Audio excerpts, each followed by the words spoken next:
everyone, to season 5, episode 14 of the Hall of Fame show. And I'm Kirk Buchner along with Evan Nolan. We run notinhalloffame.com, and we've got the United States Athletics Hall of Fame where we're aiming for July 1st.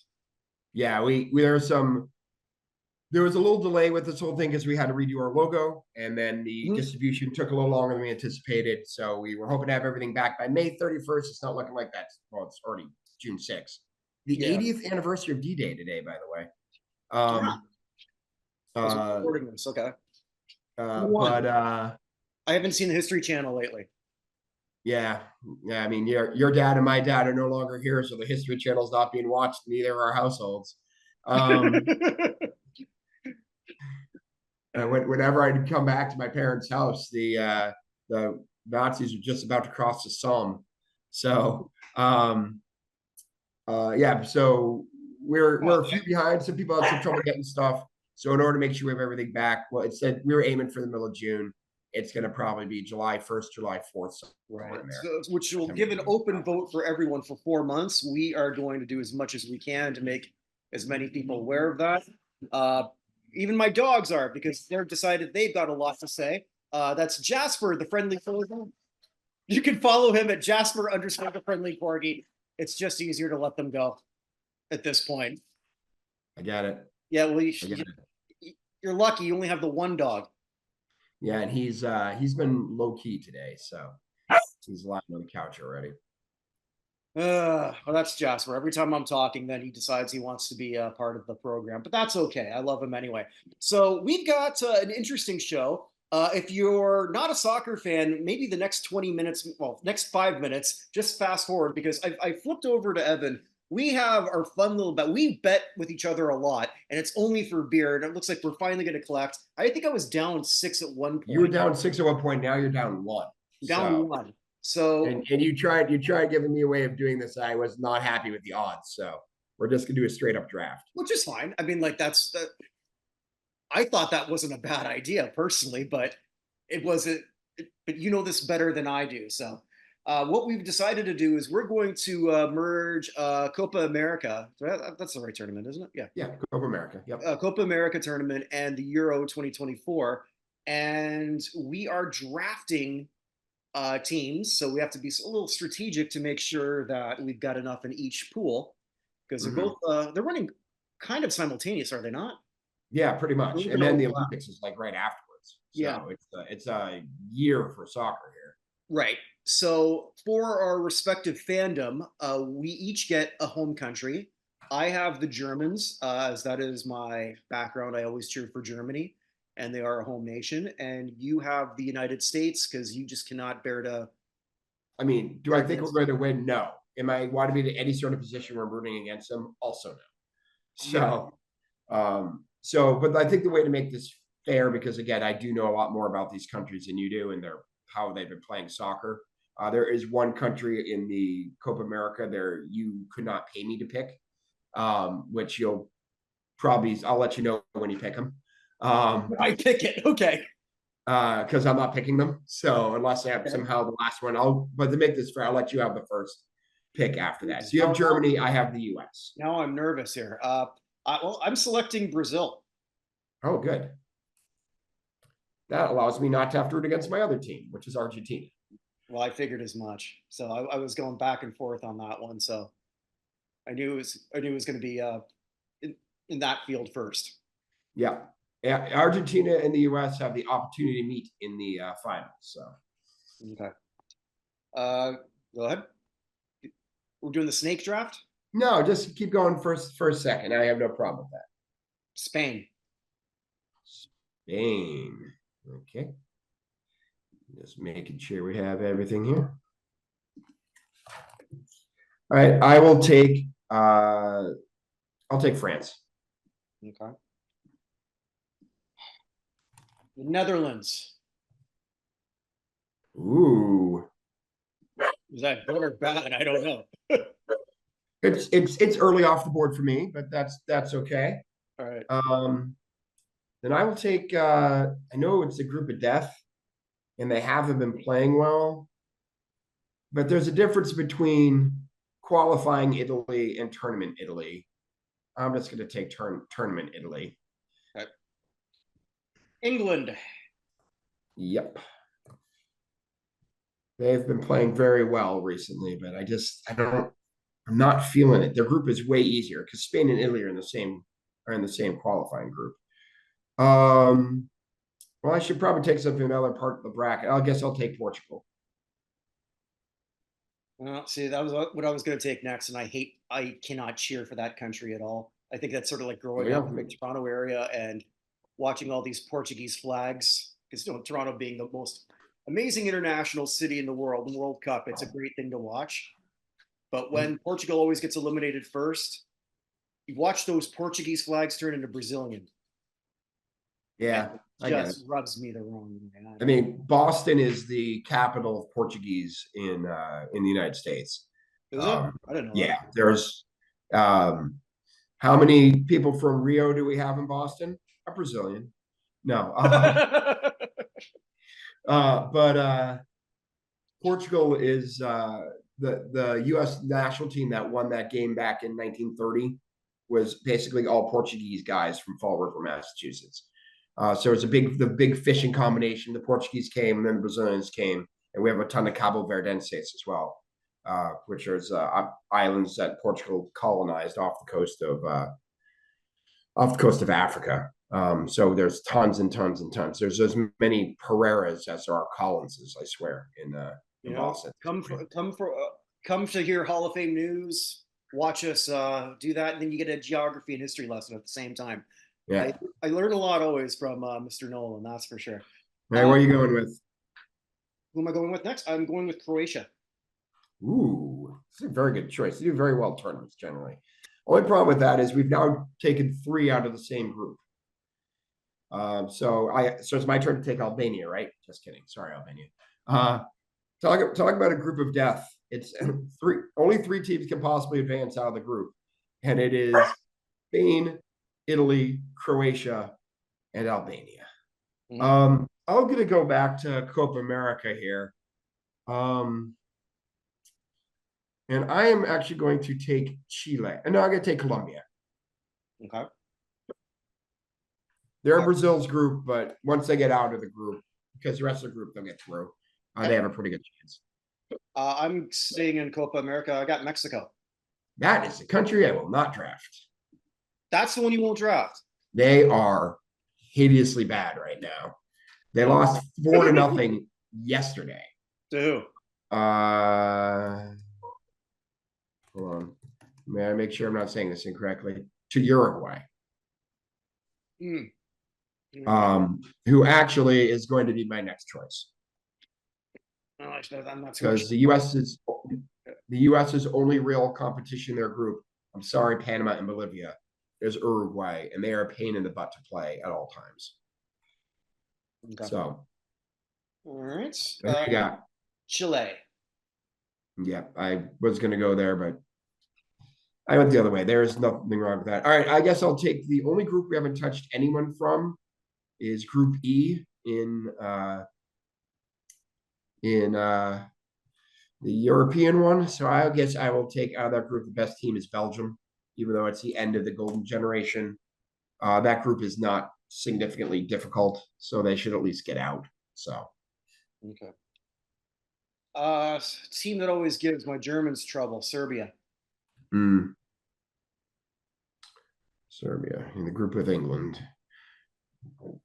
Okay. Yeah, the one thing that's working in Mexico's favor, by the way, their group is Ecuador, Venezuela, and Jamaica, which is softer, and softest. So they'll probably get out of there, but they're going to get themselves creamed. Softer, and softest is also the name of the worst punk band out of Washington, D.C. Yeah. I guess I will take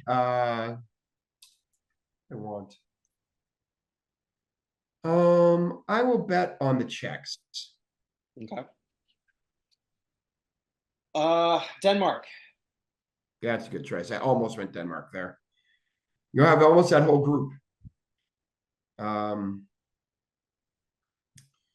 right, I will go. There's nobody worth really, there's only one country I'm even considering left in that one. So I will go. You know what? I'll bet on Poland. See how they do. Okay. Sorry, who did you just take? I didn't write Denmark, right? Denmark, yeah. Yeah, I'll take Poland. I will go with Slovenia. You took that whole group, huh? I did. Yeah. Well, I guess that wasn't too smart. Yeah. Hey, you're guaranteed to have at least two of those countries make it to the next round. I didn't say that I was good at this. Well, if we're gonna do that, no, I'll probably take. God, I keep looking at like three countries, and I haven't taken any of them. I'll go for the Hungarian resurgence, which hasn't happened in a long time, but they look like they're on the rise. All right. Paraguay. Okay. Yeah, which is better than Uruguay by one. It's got one more Guay. Yes. A country here, ready for more history? A country that once fought a war over land that nobody claimed because they thought there was oil there. Only to find out there was no oil, which led to a revolution, which led to 1/3 of the adult male population being killed. So, well, this started off really funny until you finished with that. yeah, it wasn't good. No, it is good though. I just switched back over accidentally, and the Celtics are up 25. So I'm with 4 minutes left. I'm thinking they're going to hold on to this one. All right, so I'll go back to one of the other countries I've been looking at, but I haven't taken yet. I'll go take Turkey. That's a third one from that group. But I will. They're good enough internationally, so we'll see. Yeah, I guess at this point, I'm just going for like people who I just always have a soft spot for. So sticking with that, then I will be selecting Scotland. Yeah, I've thought about Scotland a bunch of times here. All right, doing the same thing. I'll take Ukraine because come on, how great a story would that be? Well, yeah, there'll be a lot of people on X really happy because there's so many Ukrainians based on all the flags I see. Yeah, well, you should be around here. We have all the Ukrainians are coming here. My kids have 3 kids named Vlad in their grades, all from Ukraine. I was living in Winnipeg. That's the Ukrainian capital of Canada. Yeah, we have so many here, Poles and Ukrainians. So I mean, so much so that during the well, I don't know if it's still there, but for at least a good year and a half, like in the Winnipeg airport, there was pretty much that one station just for incoming Ukrainians. So, all right, who you got next? You take your home yeah. country? Oh, I was gonna say, not taking your home country, huh? Not yet. All right. Well, I was gonna take another team from that group, so I'll take it now before we take the whole group. I'll take Ecuador. Okay. Now I will take Canada. There you go.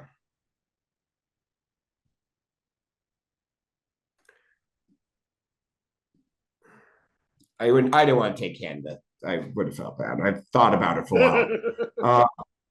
I'll take the best country I think remaining here is Switzerland.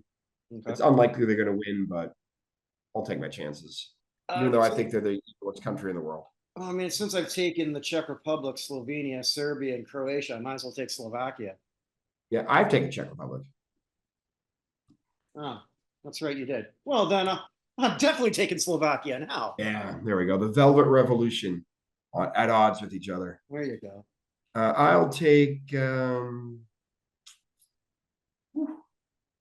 I'll go with a country from my youth. I spent summer living in Austria, so I will take Austria. Okay. I'm going with Costa Rica. Here's another fun fact for you. Austria and Morocco have the same name in their native languages. Wow. In their native languages, both their Austria's Österreich, and I'm not even pretend to do Morocco in Arabic, but both of them just mean Western Kingdom in their native languages. So Austria and Morocco actually are the same name country. Okay. I will take Romania, I suppose. Peru.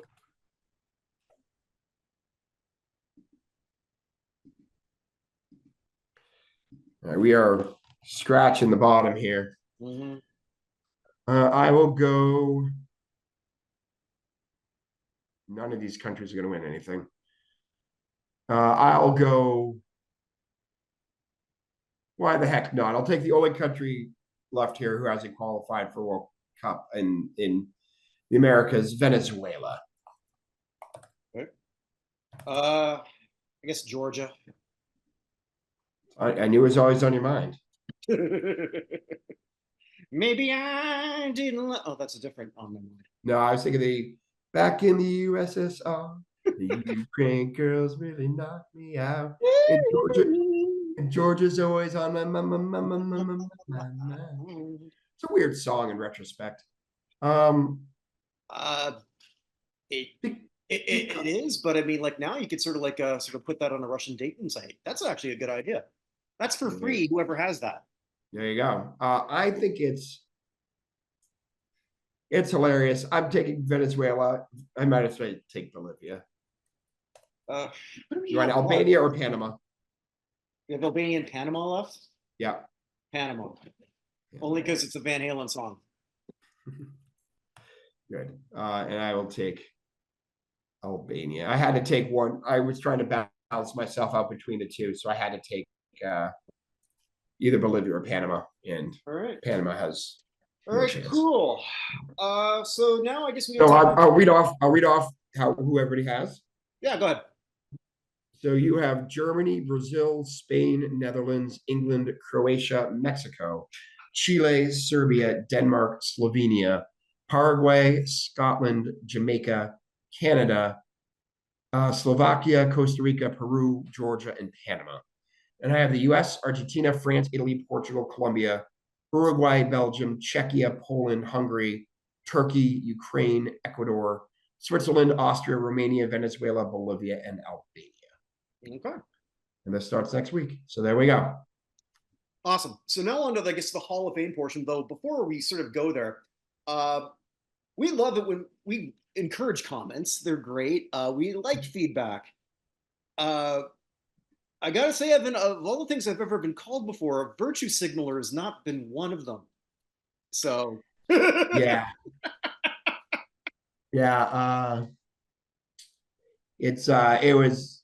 It was funny. It's it's very, very expected from a red pill, though. You know, they have a limited vocabulary. Well, I'm not gonna sort of shoot on a group of the country, but I didn't think that anything we said in that 1 minute clip that our fine webmaster Theodore has been putting together for us was really all that triggering. Yeah, other than just saying, oh, I remember what it was. I actually have something that guy will absolutely love as my ugly. I remembered what it was. Yeah. So like that's sort of, of all the things I've ever been called, that's sort of the one that made me laugh the hardest. I don't think I really fit that, but okay. Yeah. So anyway, depends on the topic. But saying that, keep comments coming. We like them, good or bad. Yep. Absolutely. We have. Yeah, I mean, like. We can move on. So like, there's no issue there. Hall of Fame related news. The College Football Hall of Fame announced their list of nominees. We're not going to go through them all because it is long, it's monstrous, and there's a pile of them we've never heard of. And it's no disrespect to them, but when you're doing a pile of Division II and Division III people, there's only so much time in the day to know this. And then there's still Richard Seymour and Kijana Carter and like people you know from pro football, people you know from college football. But then there are other people. I don't have anything I can. Right. So just the two biggest names: Aaron Donald, who's making his debut on that. Also Nick Saban. I don't know if he's done quite enough, but we'll see if he gets in on the first ballot. I know his time on the Manning cast with Belichick would probably help. Get him more in the public limelight there. Yeah, he just needs a little bit more exposure. I will sort of criticize them for this. I don't know why you put this out now and say we're going to announce this in December. Their announcement time is great because it just sort of like kicks off. It's in the middle of bowl season, or like also like the important bowls. But why do this now? Why not announce this like in kickoff? Yeah, so that would make more sense. The only thing I think makes sense, I guess the spring games are starting now, right? So if they did it now and then they had like a cut, you know what I mean? Yeah. Where like these are the finalists, like these are the semifinalist list. This is the finalist list, and then we find out who gets in. That would make more sense. But the absence of that midpoint, why you're doing this June, the first week of June, I don't understand. When college football is not exactly on a lot of people's mind right now. No, I mean NFL camp just Mhm. finished up like Yeah. today. So So that's sort of my biggest criticism when they do make that announcement. Evan and I will do a deep dive on all the people of that yeah, class. 100%. But Yeah, but today doesn't make any sense. oh God, no, no. So just congratulations to those who made it that far. But yeah, we're not going through 200 people right now. We're just not Yeah. doing it. Uh, the New Orleans Saints, my team, had This is shock. This is shocking. it is. I mean, like there must have been a lot of politicking behind the scenes for this to happen. Drew Brees has been inducted into, or will be inducted into, the Saints Hall of Fame. Uh, like the greatest Saint of all time. It's not even close. Oh, hold on though. Hold on. I mean, is he even the greatest Saints quarterback? Is he better than him? I mean, Archie Manning, Billy Joe Tolliver, Billy Joe Hobart, Bobby Hebert, Jake Delhomme, Bobby A. Bear, yeah, Bobby Aaron I can't think of his Brooks. name. I had a Aaron jersey for Brooks, a long, long time. I used to call him Black Fart. Banks. Yeah. Yeah, because Banks, I can think of his first name. oh God, I'm blanking. I'm blanking on that too. He was with the Raider he was with the Raiders and the Bengals. I can't think of his first name right now There though. was. Are you thinking of Jeff Blake? Jeff Blake, yeah, it's Tony Banks. That's what I was thinking. Okay, yeah. But yeah, Jeff Blake as well. Who else we got that we could think of? Anyway, Yeah. whatever. Regardless, Yeah. I mean, it changed everything. Everything turned completely around for him and the the Saints. Who franchise. knows what would have happened if he doesn't go there? There's a good chance that I'd be a fan of the San Antonio, whatever the hell they'd be called, because a lot of people. If he doesn't go there, Yeah. Hurricane Katrina ends Saints football in New Orleans. Well, I know that. God, how am I blanking on his name? The owner. Tom Benson. Thank you. I mean, I can see I see him like with the umbrella just spinning around in my head. Yeah. Blanking on the goddamn name, but yeah, he was definitely floating a move to San Antonio. But then everything sort of turned around. Everything it made more sense to keep it there. I think maybe Katrina in some ways sort of saved. Like you can't just do that to a city. In some But I ways, mean, you could be like, hey, this entire facility is destroyed. yeah. There's no way they're going to be able to rebuild. They got more important things to But they do. did. Well, right, they did. Yeah.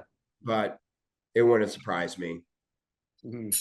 So yeah. So congratulations to Drew Brees for this. This is fantastic. yeah, Drew Brees going to the Saints Hall of Fame the same year Tom Brady's going to Patriots Hall of Fame. What are the odds? What are they even doing? I don't know. I don't know. It's like they're trying to tell a story or something. It's weird. Mm-hmm. And this has just been the year of Jim Leyland. It has finally. Honestly, like if you're gonna name, like, hey, a manager of the last 30 years who's not in the Hall of Fame, you have to put him in. Pick one. I'm picking Jim Leyland. Mm-hmm. Like of all the people we're in, Cox is in, La Russa is in, Joe Torre's in. I mean, the next one, Cito Gaston's also on my mind as someone I'd probably think of. Yeah. But Leyland is number one. Yeah. And so just like recapping everything. So he got inducted into the Baseball Hall of Fame. Last week we talked about he was a member. He's going to be inducted along with Barry Bonds, which is still awesome. The Pittsburgh Pirates Hall of Fame. And his number 10 is going to be retired by the Detroit Tigers, where he took them to back-to-back World Series. Yep. I have no problem with that. No, they shouldn't. I don't know if that ever happens without him getting into the baseball hall, but that's probably not. But that's often what triggers a whole lot. I mean, did Yeah, we talk about Vince Carter's number being retired by the Nets? I don't think we talked about that. no. Yeah, so like that's interesting. I mean, like it should be obviously the Raptors first. There's been a lot of bad blood, but that's all been rectified. Hmm. It's all a lot of water under a lot of bridges. And Toronto won their championship. All was forgiven, and they did this great package for Vince the last time he showed up. And fans have changed. I'm one of them. I hated the guy for a long time, for obvious reasons. Hmm. You know, he did the city dirty at the end, but Vince is was one of the most electric players to watch. And it's interesting. I didn't see this coming from the Nets, though. No, it's weird because you would think like the Celtics when they retired Garnett's number, they Mhm. waited for the Timberwolves. Does that make sense? They wanted to do it, but they're like the Timberwolves have to do it first. He was their franchise guy for years and years and years. Still is the greatest player in the franchise. Ant Edwards has a chance to get there eventually. He's 22. Let's not rush him. Yeah. Um, but Garnett is at worst a top 15 player in league history, about top 20 at worst in league history. Um, and the Celtics wanted to retire, but they waited for the ceremony with the Timberwolves first. I would have thought the Nets would have waited for the Raptors, but who knows what was going on behind the scenes there. So, Well, that's it. I mean, I know things have been forgiven, but whether talks have sort of come up where they're certainly yeah, talking to management at this point, I don't know. Uh, it could be something they're not even thinking about. Toronto's got enough problems. I suppose that's true. So I do know that coming up here in Chicago, Ryan Sandberg's getting a statue outside of oh, okay. Wrigley coming up. Hmm. So, just by the way, only two teams in the NBA have no retired numbers. One is the Raptors. Mm-hmm. So he would be the first. So that may have something to do with it too. Is that the first person you want to put up there? Is it McGrady? Is it Well, it's whatever? not McGrady because McGrady had his greatness outside. True. He was a bench player at that time until he signed with Orlando or was traded. I can't remember, but All right, fine. Marcus Camby. I don't care. But like, regardless of who it is, right? Dan But Tabak. what's the only other team in the NBA that has not retired a number? I guess the Grizz. Nope. They've retired Tony Allen's at least. I know that off the top of my head. Well, let's see. So Kings. And Powell, I think, or Well, the Clippers seem like a deadbeat franchise that would do that. the Clippers is the exact right answer. Okay. Yeah, they've had, I mean, not at the right time. They've had Danny Manning, Dominique Wilkins, the late Bill Walton, a whole bunch of players have gone through there. But I mean, maybe they retire Chris Paul's at some point. Maybe they retire George or Leonard or, Maybe you know, Blake Griffin. I mean, maybe Blake. his play fell off so bad that we forget just this guy was a top 10 player for a few years. Mm-hmm.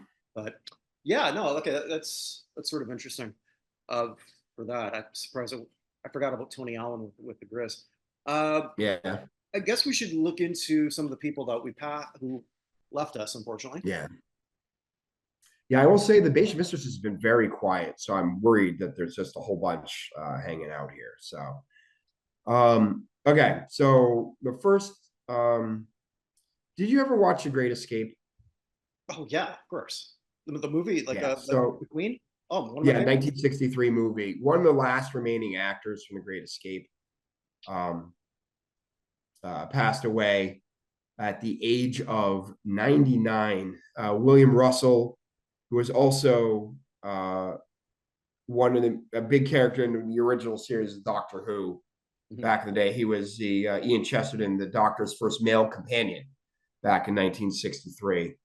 But he played Soren, charge of security for everything in The Great Escape.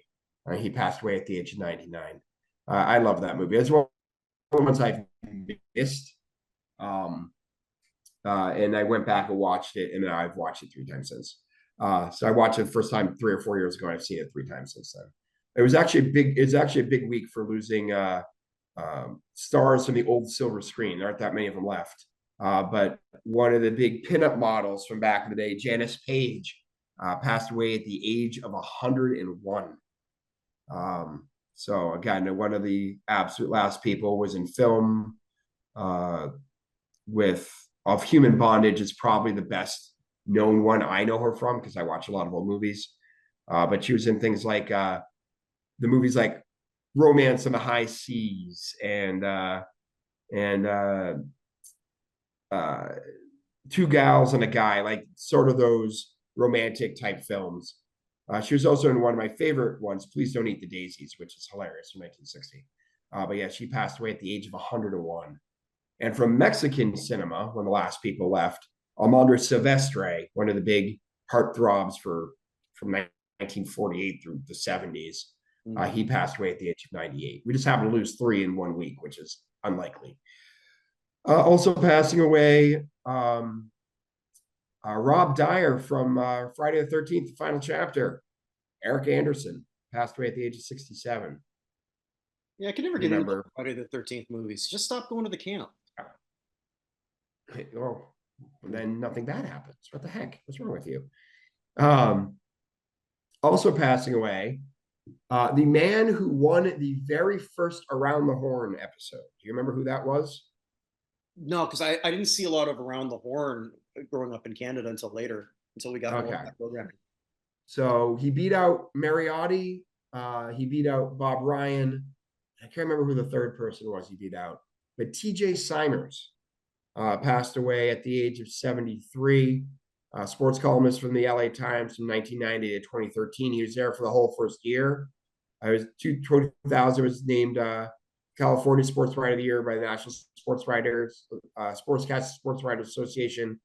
But he stopped doing Around the Horn because he said he was embarrassed to be on the show. After 1 year, he was fired from it. So they did kind of perfunctory thing on Around the Horn this past week. But he passed away from brain cancer. Oh, at the age of 73. Also passing away, a very famous character actress, you don't know who she was. Jeanette Charles passed away at the age of 96. Best known for almost being killed on film by Reggie Jackson. In Naked Gun? Naked Gun, the woman who always plays Queen Elizabeth in all those movies. Like every time Queen Elizabeth in a movie. And that was Jeanette Charles. Like literally every single one of them. She was like National Lampoon's European Vacation. She was Queen Kong in 1977. She played Queen Elizabeth. The Parent Trap from 1998. She played Queen Elizabeth. Austin Powers, a Goldmember. She played Queen Elizabeth. So literally, if there's Queen Elizabeth in a comedy, it was Jeanette Charles. She was 96. From the world of music, we lost a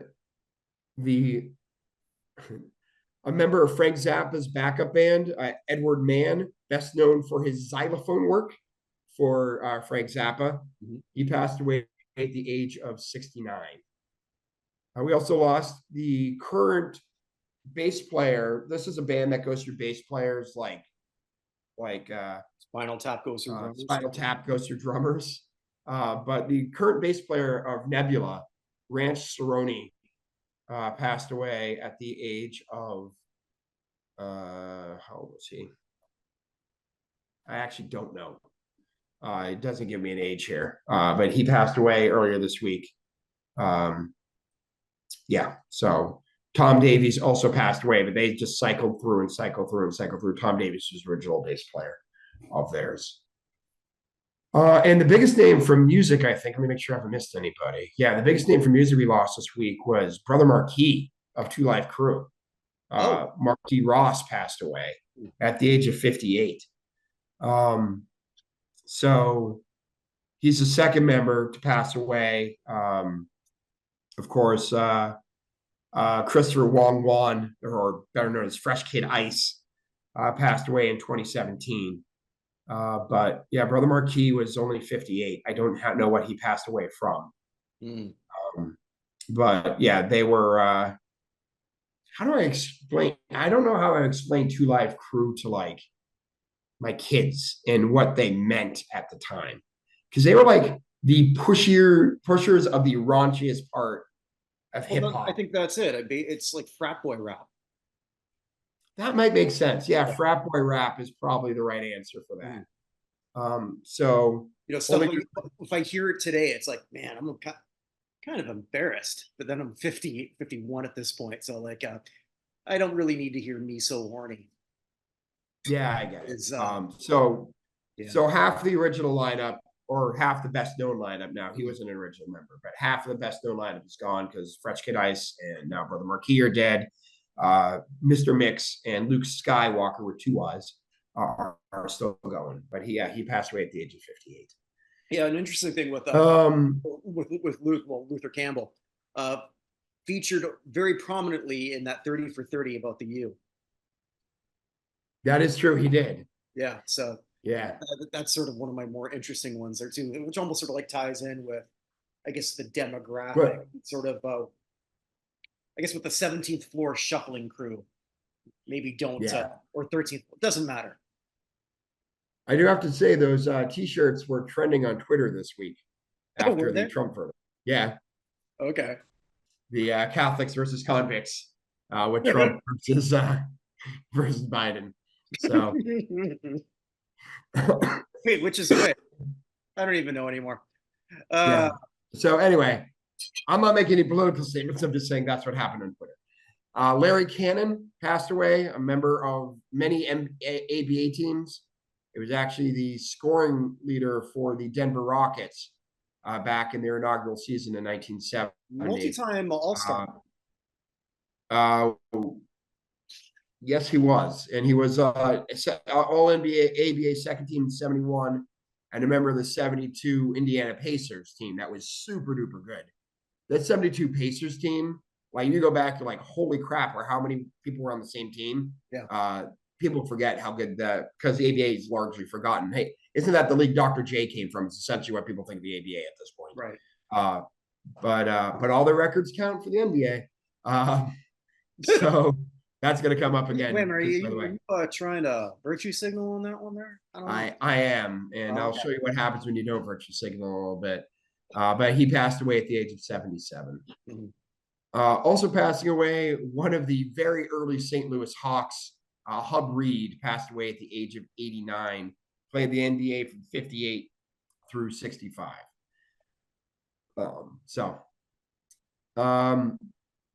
From baseball, the brother of Dick Allen, Hank Allen, passed away at the age of 83. Played for the Senators, Brewers, and White Sox. Honestly, the way the White Sox are playing right now, they could probably use whatever power he still has in their lineup. Last I saw, the Red Sox were beating them 14-2. So they've lost that. If that holds, it'll be the 14th consecutive loss for them. They are 8.5 games, by the way, worse than the Marlins, who are the second worst team in. I looked at, because I was writing something for MLB Digest when the Jays were doing their series against the White Sox. They, at that time, this is 2 weeks ago, I don't know what it is now, but they were so bad. They have 19 players this year who, at one point, played at least one game with a negative WAR. That's ridiculous. Yeah, two of the four worst players right now in terms of WAR. So they have was Benintendi and crap. Yeah, Benintendi maybe and former Red Sox Benintendi, part of the greatest defensive outfield of my lifetime. I know that Evans, Lynn, and Yaz back in the day, or Evans, Liz, and Rice at that point back in the day was a heck of a defensive outfield. But the best defensive outfield I saw during my lifetime was the Killer Bees, Benintendi, Betts, and oh my God, I can think of the third guy's name. Bradley. Okay. Benintendi left, Bradley in center, Betts in right. But yeah, he's just completely fallen off the face of the earth. Yeah, so he was the worst. Martin Maldonado was the other guy, and the other two making the worst four are former White Sox Jose Abreu and Tim Anderson. Oh yeah, Tim Anderson. I don't know what happened to that guy, but well, he's for the Marlins right now, he's one of the worst players in baseball, unfortunately for him. I guess the good news for the White Sox is the Red Sox only scored 14 runs because they had 24 hits. So Well, there you go. I mean, there's always a silver lining, isn't there? Also crazy, by the way, Tanner Houck for the Red Sox is Mhm. 6-5, just to show you how wins don't matter, with a 1.91 ERA. He's got 11 decisions with a sub-2 ERA and only has 6 wins out of those 11 Yeah. decisions. That's just dumb. Oh, I So think anyway, when the Jays lost to Detroit, I want to say Riley Green. He entered at 0-5 with a 1.92 ERA. ridiculous. But anyhow, Anyway, going back to Hank Allen. He passed away at the age of 83. But after he, one of the more interesting things I think about him is after he played baseball, he was a trainer and owner in thoroughbred horse racing, mainly around Pimlico Race Course and Laurel Park in Maryland. In '89, he became the first African American trainer in 78 years to saddle a horse in Kentucky Derby when Northern Wolf ran 6th in that race. So kind of a trendsetter in a completely separate sport as well. And then later remained in baseball. He was a scout for the Astros for quite a while afterwards. So yeah, but he was 83 years old. From track and field, pole vaulter Ron Morris, who won a silver at the 1960 Olympics in Rome for the U.S., passed away at the age of 89. Yeah, I don't have anything else, but he was one of the best pole vaulters in U.S. history. We're probably way for Ron Morris on our list, but when we get to pole vaulting, he's gonna be somebody at least to consider. One of the few remaining members of the 1956 gold medal winning basketball team for the U.S., the one that was led by Casey Jones and Bill Russell, Carl Kane passed away at the age of 89. Selected by the Rochester Royals. He's actually from my mom's hometown of Freeport, Illinois. So he was, it would have been 12 years older than my mom. Played at Iowa, was 2-time second team, all-team Big Ten. His numbers retired by the Iowa Hawkeyes, but he was 89 years old. Remember the Fabulous Five, who were in the Final Four of the NCAA for 2 consecutive years in 55 and 56. So only one other Iowa team's made the Final Four since they were there back-to-back. And that leaves us with the 2 big names this week. First, we'll go from race car driving, because he did so many of them. Parnelli Jones passed away at the age of 90. He won the 1963 Indianapolis 500, won the Baja 1000s in 71 and 72, won the USAC Midwest Sprint Car in 60, the USAC Sprint Car in 61, 62, and the USAC Stock Car titles in 64. A member of more automotive Hall of Fames than I can basically give you. The 1961 Indianapolis 500 Rookie of the Year. First owner racer to qualify for the Indianapolis 500. But yeah, member of 1, 2, 3, 4, 5, 6, 7, 8 Hall of Fames, including the National Midget Racing Hall of Fame, National Sprint Car Hall of Fame, Motorsports Hall of Fame America, and the USAC Hall of Fame, among a bunch of others. So, basically, he'd been suffering from Parkinson's, by the way. So, but the big name, I think, for a lot of people who passed away, our 4th Pro Football Hall of Fame we've lost this year, and by far the youngest, Larry Allen, passed away at the age of 52. Someone who I considered for our list this year. I went with 2 offensive linemen. I went older, so I had Anthony Munoz and Gene Upshaw as my first 2. Larry Allen was one of the next couple I was considering.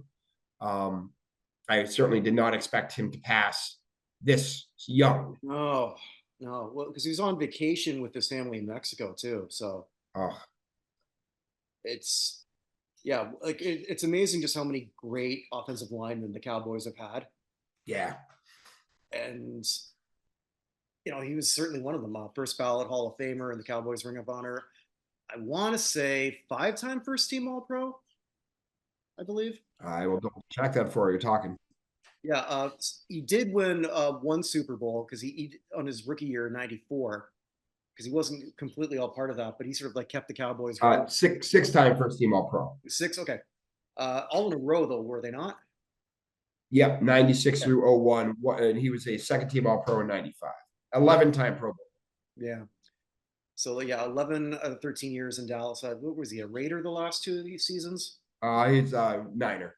Niner. Okay, I got the state right. But remember the 100th anniversary all-time right, team. yeah, There have been a lot of offensive linemen, so to get on that thing is pretty impressive. it's very impressive. It's really sad. I mean, 50, same age I'm going to be, and just I guess dropping dead, which Yeah, I don't. I mean, the strain on his body, though. I was watching a video of him at a Pro Bowl where he was doing reps as part of a strength competition, and he bench pressed 250 pounds 43 times. And like everyone else there was just like in awe.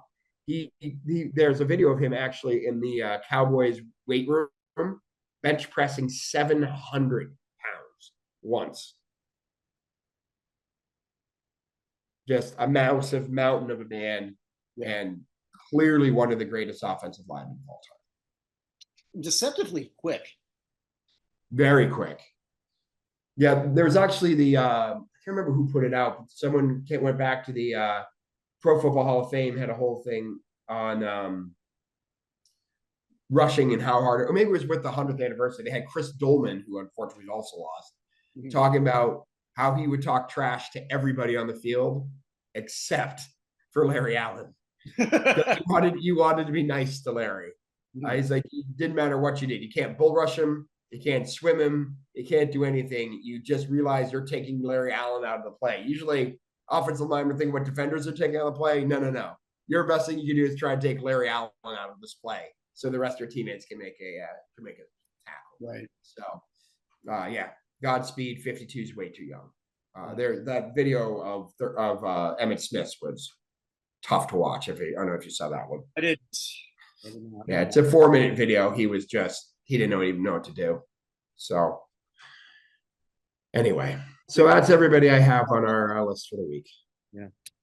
Okay. I just recorded, and I think that's coming up shortly, the monthly one, Elevator with Chris Meridian. And I'm going to wait a little bit. I was going to replicate something, and then I thought, you know what? Let's just wait until there's more concrete things, especially with the Stanley Cup finals and the NBA finals. I think once that's sort of wrapped up, there's going to be some obvious elevators. So I'm going to hold off this week. So I'm not necessarily redoing or regurgitating, rather.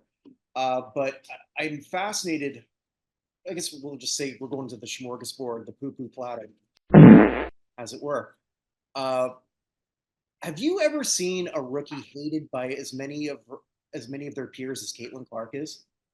It's weird. I think what's more weird, honestly, even than that, is does Charles Oakley have a daughter they can sign for that team? Because the crap she's being put up with and nobody responding is a problem. I get the jealousy from a lot of people. I mean, she is bigger than all the rest of them combined. Mm-hmm. And I'm not exaggerating. The attendance backs me up on this. The ratings back me up on this. And again, I understand why. And Diana was right. Diana Taurasi was right. She says, reality is going to come. It is. There was an ESPN article just talking about these incredible rookies.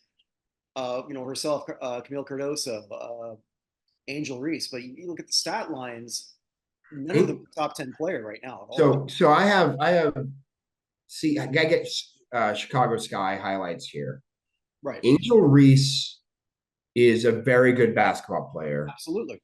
Who cannot shoot a basketball. She missed 11 of 12 the other day from the field, none of which were further than 6 feet from the basket. There's a reason why. And okay, since you brought up Angel, because Angel got some flack for when she said, like, it's not all about Caitlin. There's me too. I helped build this. I have no problem with her saying that, but continue. I don't either, because she did, and we remember at the time when LSU beat Iowa, Angel was the bigger star at that particular moment in time. And I want to sort of rebuff something. Well, I mean, I think there is something to what Sunny Hostin said. Not that I want to quote her or anyone on the View, but I will. She talked about how you have to acknowledge that there's white privilege, tall privilege, and pretty privilege. Okay. Yeah. Not in the locker room, it isn't. because Yeah. it's a completely different world for her. She went from sort of like carrying a bunch of scrubs. Sorry, the rest of the Hawkeyes. You know, her one teammate is doing real well. Which one's that? The one who got left at the mall in by the whatever, the one who didn't expect to get drafted. I can't remember her name. But anyway, continue. All right, so Regardless, yeah, okay. continue. Regardless, Angel was the bigger star at the time, and then, well, all these things sort of do play out. What also played out more is the way she plays. Now, I said before, you always the WNBA, and I've said this many times, has to focus on what they can do, not what they can't do. You're never going to see a tomahawk dunk in the WNBA. The women can't do it, but you can see somebody shoot a deep three and do it often. We can wrap our heads around that because that's an exciting. A deep three is exciting. Mm-hmm.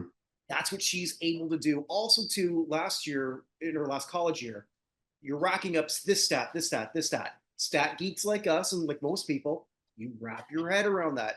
It was easy to fly the flag around her because also too, she's not an offensive person. She seems humble. I don't know how humble she is or isn't. She doesn't seem to have big problems. Right. Some people have said otherwise, but I don't know. I don't know. And so then when they said, well, okay, Sonny would also say, well, it's easy for Americans to identify with her, and other people like against people like Brittany Griner who struggle. Look, nobody can identify with Brittany Griner. Let's be blunt. Yeah, I mean that's the whole thing. Like that, Brittany Griner is in a completely different category. Right. I mean, like, nobody looks like that. There's nobody with that art, with that. Megan Rapinoe, whether I like her or don't like her, there's a lot of Megan Rapinoes out there, young ones who can look up to that. There's no young Brittany Griner. It doesn't exist. She's an anomaly. But the jealousy I get, but where I wanted to go, where because a lot of people are making this black and white, I want to go more towards again her peers. No one hurts other women more than women, unfortunately, and that's what we're seeing right now. Okay. You don't That's agree? No, that I mean, there are a lot of women who tear other women down, but men do a lot of real bad things to women. I won't disagree with that either. I mean, Charles Barkley sort of said like has had this great rant saying like I thought we were bad, men were bad for that. Yeah, but there are more people in her league, maybe in her locker room, I don't know, that want her to fail. And it doesn't make any sense because the rising tide lifts all boats. They all make more money if she succeeds. Right. I mean, like also the schedule maker of the WNBA wants her to fail because she's played 14 games already, and the Sparks have played 6. So, like, give her some time to breathe. That too when I was looking at that. So Caitlin's gonna like set a record this year because she's last I checked, and that might have changed since I last looked, but she was averaging around 17 points a game. But where it's been a real issue for her is she is a turnover machine. And you can see that in college, and I'm sure you did too, as a lot of point guards are. You know, so the record that I saw, I wanted to look this up.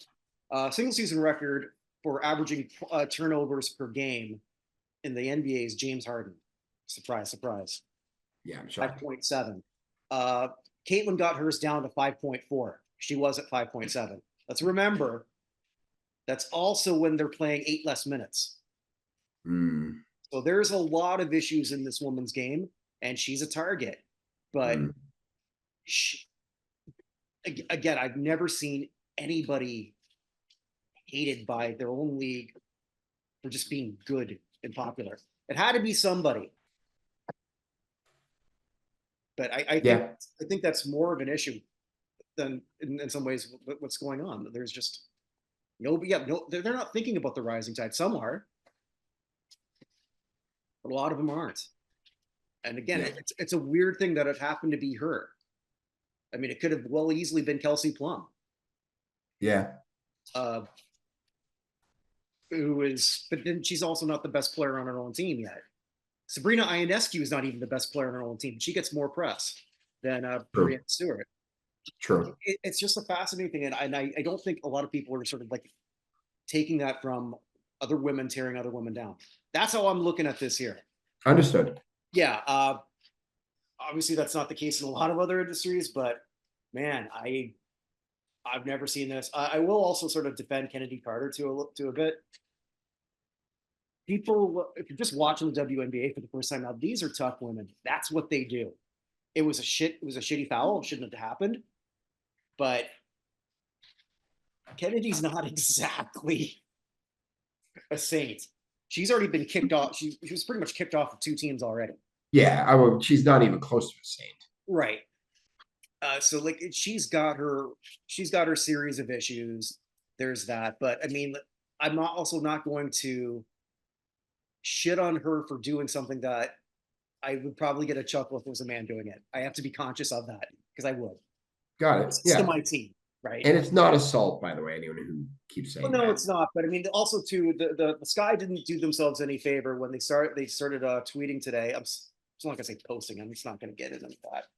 How they were sort of being accosted outside of their hotel, and then the video shows it's just really one guy, and it didn't really come close to them. Security was there to stop it, but come on, that was, you were not in danger. Yeah. So just, you got you're getting the attention. Now be mindful what you do with it. And for me personally, as much as like you're talking about how Angels is a poor shooter, I still love her. I love the swag. Love her. And that's why I still can't not cheer for Sha'Carri Richardson in the upcoming Olympics. There's just something about her. She's been an elevator down for me twice. She has. I know. That's not your person. So. No, but I said every time I'm going to still root for her. She's kicking ass right now. And we'll see if that's her, because she got a shit deal. Let's see what she does with it. She won't make that mistake again. So yeah, I just thought that was just sort of my thinking on that, because I haven't seen anyone take that take yet. I get it. Yeah. And you've got we close off with the good, the bad, and the ugly, but I do. Good and ugly, huh?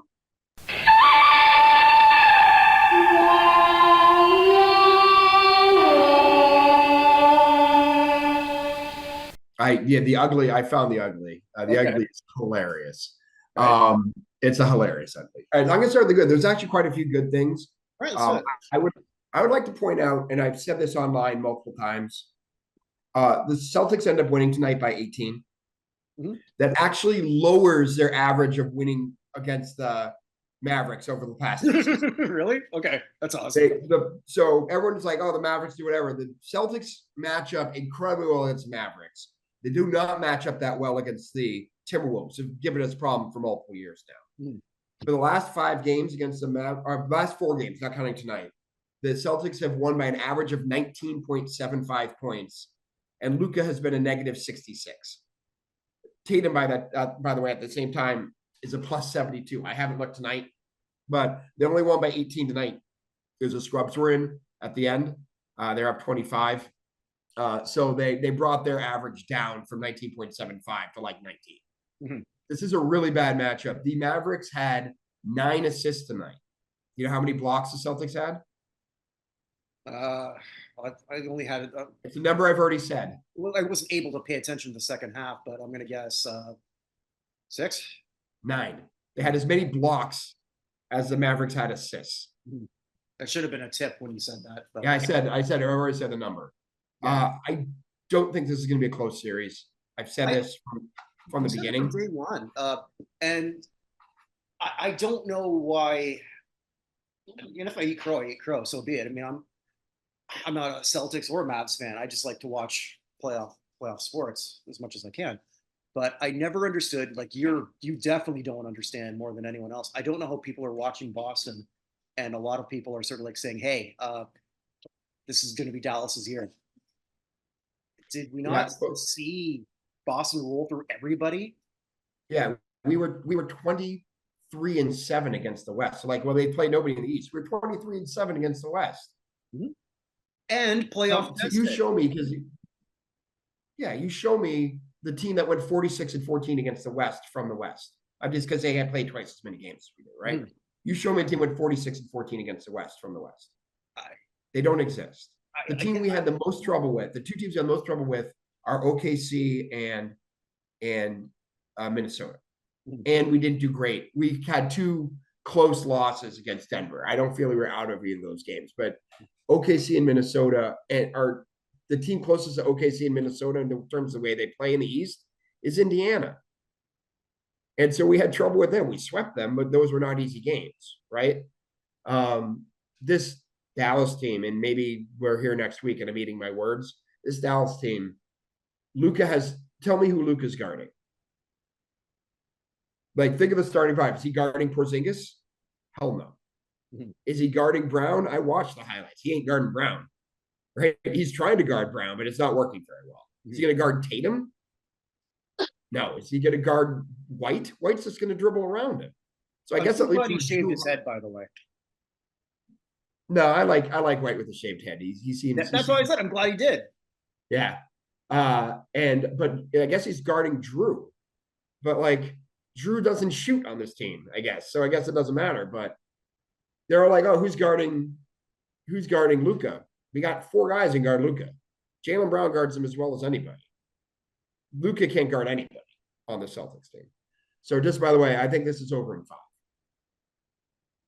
I don't think the NBA will allow a sweep.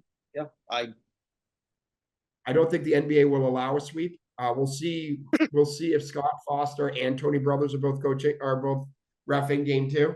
How sad is it that I knew exactly where you're going with that too? But yeah. If it's Foster, Brothers, and Zarba, we know the fix is in. Well, conversely, I think with the Stanley Cup final, you know that's not fixed because, I'm sure they were really happy to have Edmonton in there against Florida.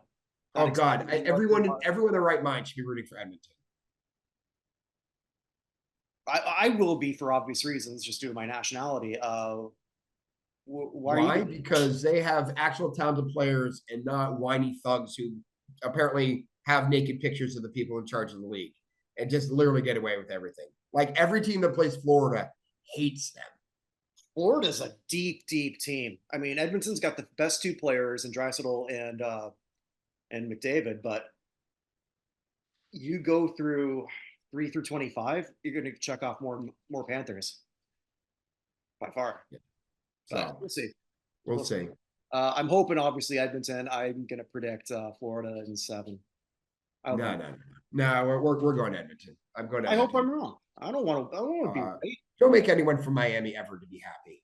The great thing is, usually whenever I pick something in hockey, I'm always wrong. So there you go. Oh, good. So yeah, I felt much better about the Celtics. I felt good about Celtics chance coming in. I felt much better when Chris Broussard picked against us. Chris Broussard and Nick Wright were both like, "Oh, this is a Mavericks." I'm like, "We're in. We're done." The 2 worst pickers in professional sports have both picked the other team. No, so they can't pick their nose right. You have a second. All right, so but that even wasn't my good. I just had to bring that out there. Okay. My good. I have 2 I want to do quickly. First, do you remember Chase Budinger? Yeah. Played for the Houston Rockets. Mm-hmm. Chase Budinger just made the U.S. Olympic team. In what sport? The 3-on-3? No. I don't know what else he does. He's a high jump. He's 36 years old now, by the way.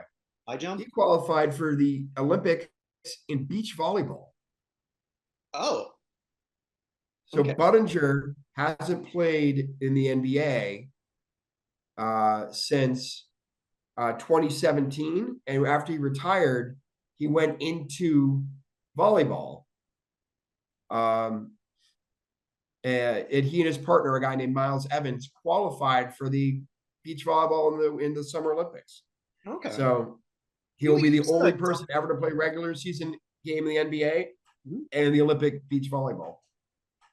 He was he was in a dunk contest, wasn't he? I think he was. Yeah.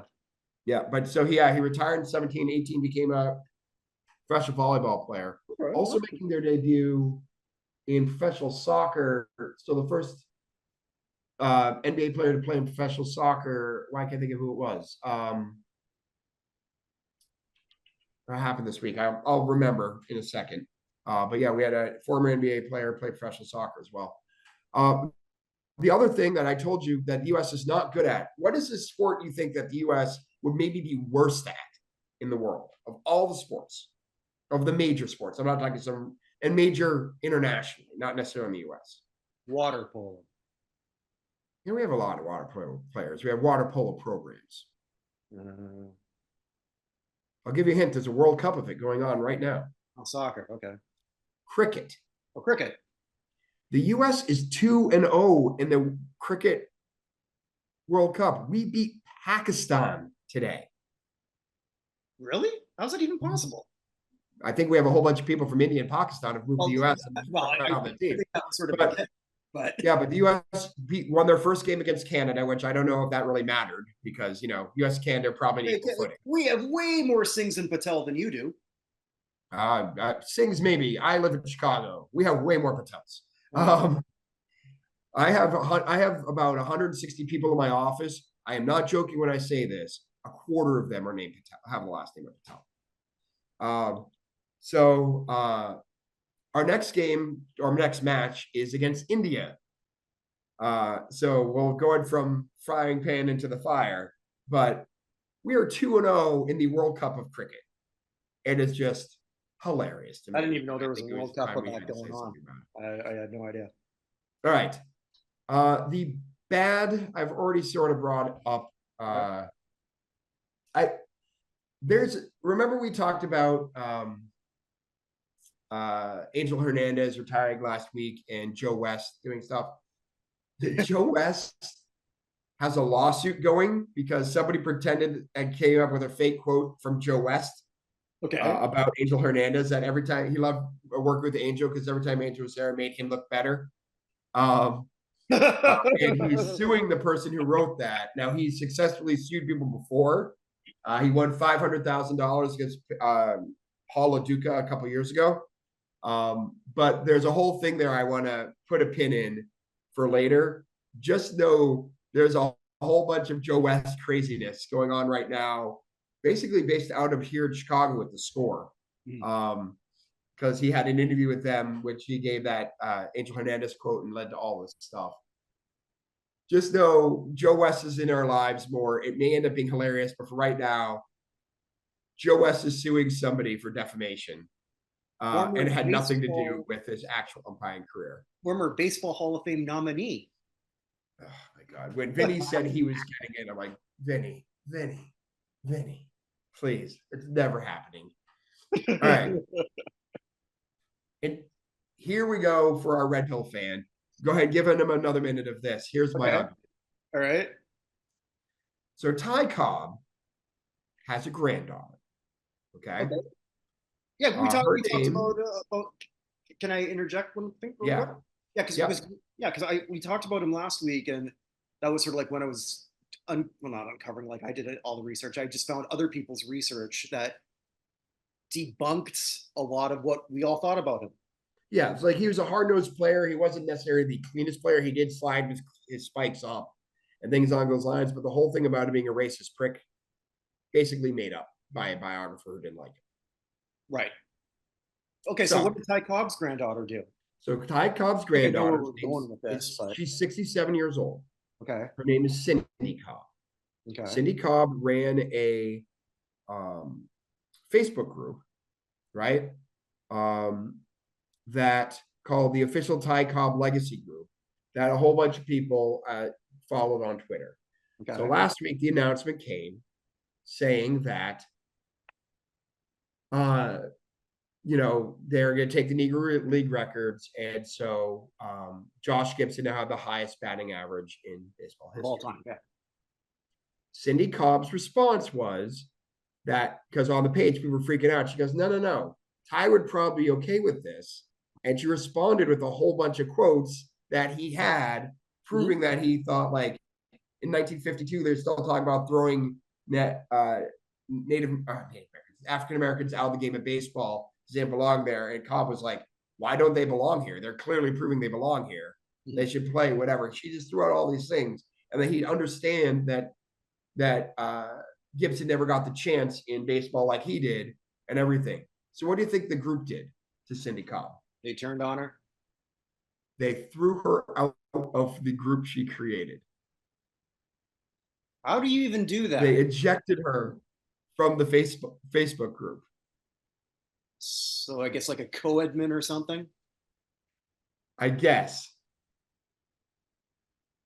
And so one of the responses says, so one other thing says, so some nitwit loser who is willing to support giving away Cobb's hard-earned titles due to wokeness got the boot. Good riddance. Wasn't anyone who got the boot. It was her freaking granddaughter who got the boot.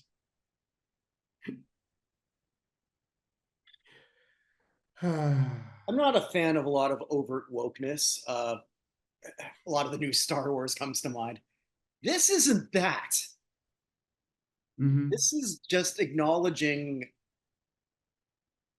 that players didn't get to. I'm sure, like I think, like you said, like, sure, there's a lot of pitchers that Cobb wish he could have had a chance to bat against in a meaningful game. You know. Yeah. Oh. So I just of all the ugly things that is insane. Yeah, they threw Ty Cobb's granddaughter out of her own group dedicated to Ty Cobb's legacy for saying that Cobb would have been a racist prick about Josh Gibson. And while he might have been upset about it in some way, shape, or form, would have probably understood why. And they tossed Ty Cobb's daughter. Well, so like I said, this one was hilarious to me. I had to bring it up. Counter to that you could say is the records weren't kept all that well, and maybe this can be disputed. Sure. That's all you got, right? That's all you have, I think, on this. And even then, like, does it really matter?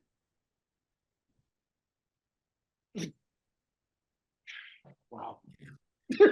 So, all right, that's pretty ugly. Oh my god. All right. Well, tell us what we did wrong on this one, kids. I'm sure our friend Red Pill will be back now that we're on his radar. I don't know. It's that is awesome.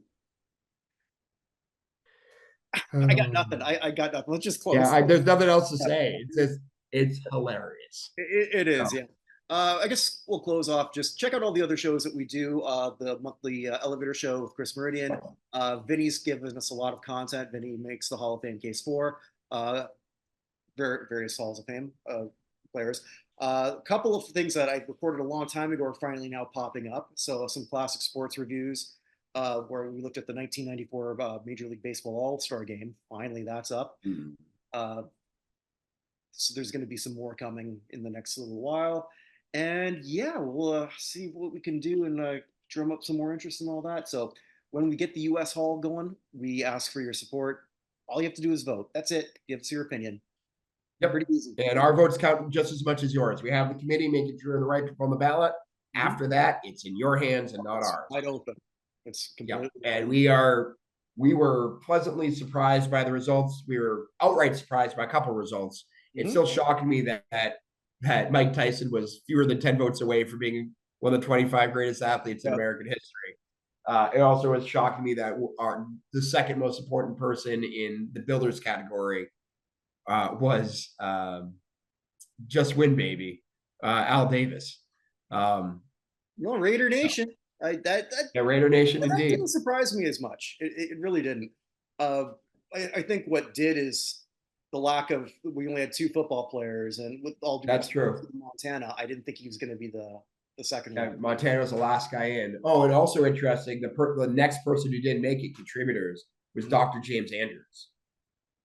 Yeah, which was very, very interesting. So yeah, that's a fascinating thing how people will look at that, and we're really excited to see this move forward. It's a labor of love for sure. So with that, wherever you are, wherever you may be, make this day count because it never comes again. Tally ho. Take care, guys.